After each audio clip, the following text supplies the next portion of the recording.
Tally prime की इस series में आपका स्वागत है। पिछले सेशन में हमने देखा कि हम किस प्रकार से अपनी रिपोर्ट्स को देख सकते हैं। बेसिक रिपोर्ट हमने दो चेक की, एक बैलेंस शीट और एक ट्रायल बैलेंस।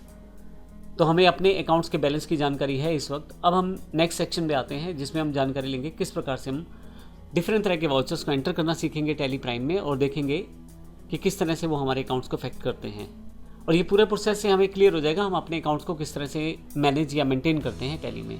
मैं आपको ये बता देता हूँ पहले से कि ये केवल बेसिक एंट्रीज को समझाने का एक तरीका है। जैसे जैसे हम अगले सेशंस की तरफ बढ़ेंगे हम एडवांस सेक्शन को सीखते चले जाएंगे। जैसे केवल ये बेसिक अकाउंटिंग वाउचर्स हैं, इसके बाद हम इन्वेंट्री वाउचर्स, फिर जीएसटी के साथ। तो इस तरह से हम बारी बारी से एडवांस स्टेप की तरफ चलते चले जाएंगे और हम कोशिश करेंगे पूरे सेशंस में कोई भी ऐसा वाउचर या कोई भी एंट्री ऐसी ना हो जो आपको ना आती हो। हम लोग बेसिक से एडवांस तक की सभी एंट्रीज इस कोर्स में कवर करने की कोशिश करेंगे। तो हमारे पास काफ़ी सारी एंट्रियाँ अवेलेबल हैं, जिसमें सबसे पहले मेरे पास सीरियल नंबर है यानी कि पहली एंट्री, फिर डेट है उसका, ट्रांजैक्शन किस तरह की है और फिर वाउचर टाइप कौन सा होगा उसका। तो यहाँ पे मैं बारी बारी से इन सभी ट्रांजैक्शन को रिकॉर्ड करता चला जाऊँगा और साथ में किस तरह के वाउचर टाइप हैं वो सब एंट्रीज उसके अकॉर्डिंग होती चली जाएंगी। सबसे पहले हम बात करते हैं हमारे पास डेट की। तो 1/4/2021 की एंट्री है और ट्रांजैक्शन जो है वो कैश विड्रॉल फ्रॉम बैंक 25,000 रुपये, 25,000 रुपीज़। तो 25,000 रुपये हमने निकाले हैं कैश अपने बैंक से। बैंक हमारा IDBI है जिसका बैलेंस हम पहले से चेक कर चुके हैं और हम वहाँ से 25,000 रुपये निकालना चाहते हैं। तो ये जो एंट्री है कैश और बैंक के बीच की है, तो इसका अर्थ ये हुआ कि ये कॉन्ट्रा एंट्री है, ये कॉन्ट्रा वाउचर है। तो हम इस एंट्री को कॉन्ट्रा वाउचर के अंतर्गत प्लेस करेंगे। अगर आप वाउचर्स की अधिक जानकारी चाहते हैं तो पिछले सेशंस को एक बार कवर अप कर लें, क्योंकि उसमें हमने किस एंट्री में कौन सा वाउचर प्रयोग होगा उसकी जानकारी दी है। तो आइए देखते हैं हम इस एंट्री को किस प्रकार से कर सकते हैं। के अनुसार हमने 25,000 रुपये बैंक से निकाले हैं, तो ये एक तरह से हमारा काउंटर वाउचर है। तो सबसे पहले आप गेटवे ऑफ टैली से होते हुए वाउचर्स पे आएँ। मैं एंटर कर देता हूँ यहाँ पे। तो देखिए मेरे पास डिफ़ॉल्ट रूप से यहाँ पे जो वाउचर है वो पेमेंट सिलेक्टेड है, क्योंकि लास्ट टाइम मैंने पेमेंट का यूज़ किया होगा, इसलिए मेरे पास पेमेंट का वाउचर यहाँ पे पहले से आ गया है। लेकिन यहाँ से मैं F4 शॉर्टकट के द्वारा काउंटर वाउचर को सिलेक्ट कर लेता हूँ। आप यहाँ पे क्लिक करके भी कर सकते हैं या शॉर्टकट की F4 के द्वारा भी आप इसका प्रयोग कर सकते हैं। तो जैसे ही मैं यहाँ काउंटर पे क्लिक करता हूँ या F4 सेलेक्ट करता हूँ, तो यहाँ से आप देखेंगे कि मेरे पास काउंट्रा वाउचर की जो अकाउंटिंग वाउचर क्रिएशन स्क्रीन है वो आ गई है। अब यहाँ मुझे देखें, सबसे पहले ऊपर की तरफ देखें तो काउंट्रा वाउचर नंबर 1 यहाँ डिफ़ॉल्ट रूप से 1 है, क्योंकि मैंने ऑटोमेटिक नंबरिंग सेट कर रखी है, तो यहाँ पे 1 दिखा रहा है यहाँ पे। इसके अलावा यहाँ राइट हैंड साइड पे डेट है वाउचर की। अगर मैं डेट चेंज करना चाहता हूँ तो F2 प्रेस करूँगा या यहाँ पे क्लिक कर दूंगा, तो यहाँ पे मैं डेट चेंज कर सकता हूँ। एक डेट थी, लेकिन टैली पे जब आप F2 प्रेस करें या डेट सेलेक्ट करें तो उसको ऐसा लगता है कि आप शायद नेक्स्ट डेट में वाउचर एंटर करना चाहते हैं। हालांकि मैं ऐसा नहीं है, एक पे एंटर करना चाहता हूँ तो एक ही सिलेक्ट कर देता हूँ। तो जब मैंने एक दिया है तो उसका मतलब डे की बात हो रही है। तो 1 अप्रैल जो 21 है, 1 अप्रैल 21 का मेरे पास यहाँ पे वाउचर एंटर होना चाहिए। मैंने डेट सेट कर दी है। यहाँ उसके पश्चात मुझे उस अकाउंट की जानकारी देनी है जिसमें मुझे ट्रांजैक्शन करनी है। तो मेरे पास इस पूरी एंट्री में 2 तरह के अकाउंट अफेक्ट होने वाले हैं, कैश और IDBI बैंक। तो क्योंकि मुझे कैश निकालनी है तो मैं यहाँ कैश जैसे ही साइड टाइप करूँगा मेरे पास यहाँ अवेलेबल हो जाएगा।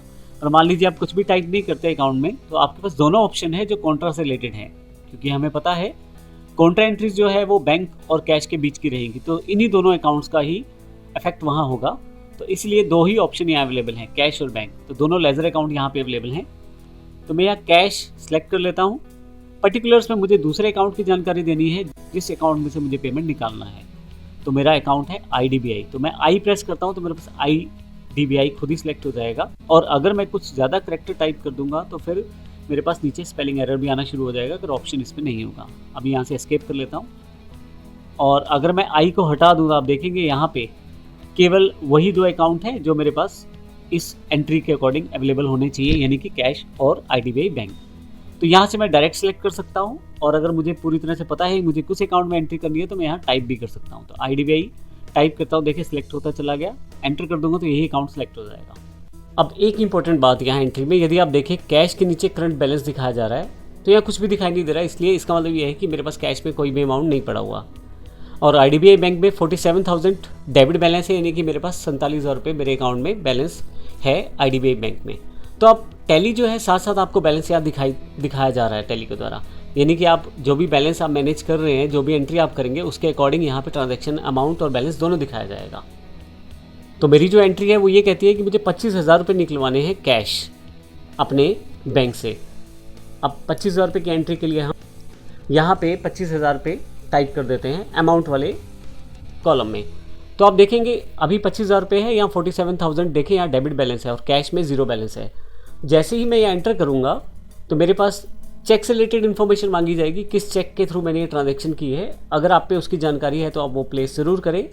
चेक का नाम, यहाँ पे इंस्ट्रूमेंट नंबर में चेक का नाम यानी कि नंबर दे दें, जो भी चेक का नंबर है आपके पास, किस डेट को आपने चेक लगाया यानी कि जब आपने चेक से पेमेंट निकाली। और अभी फाइनली मैं उनको खाली छोड़ते हुए एंटर कर देता हूँ। तो जब मैं यहाँ आ जाऊँगा तो आप देखेंगे कि 25,000 रुपये जो है बैंक के बैलेंस से डिडक्ट कर दिए गए हैं।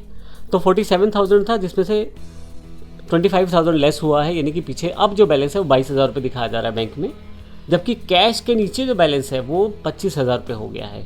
तो ये बड़ी इंपॉर्टेंट फैसिलिटी है टैली प्राइम के द्वारा दी गई। हालांकि पिछले सेशंस में भी हमें इस तरह की काफ़ी सारी फैसिलिटी अवेलेबल रहती है टैली में, लेकिन इसमें एक इम्पॉर्टेंट पॉइंट ये रहा कि जैसे जैसे बैलेंस में मैं एंट्रीज करता जा रहा हूँ वैसे वैसे उनका जो करंट बैलेंस है एंट्री के साथ और विदाउट एंट्री वो सब यहाँ पे आपको क्लियर होता चला जाता है। जैसे 25,000 की एंट्री करने से पहले वो बैलेंस 47,000 था, लेकिन 25,000 की एंट्री करने के बाद वो बैलेंस जो है वो 22 यानी कि 22,000 रुपये हो गया है, क्योंकि 25,000 रुपये 47 यानी कि 47,000 रुपये में से लेस हो गए हैं।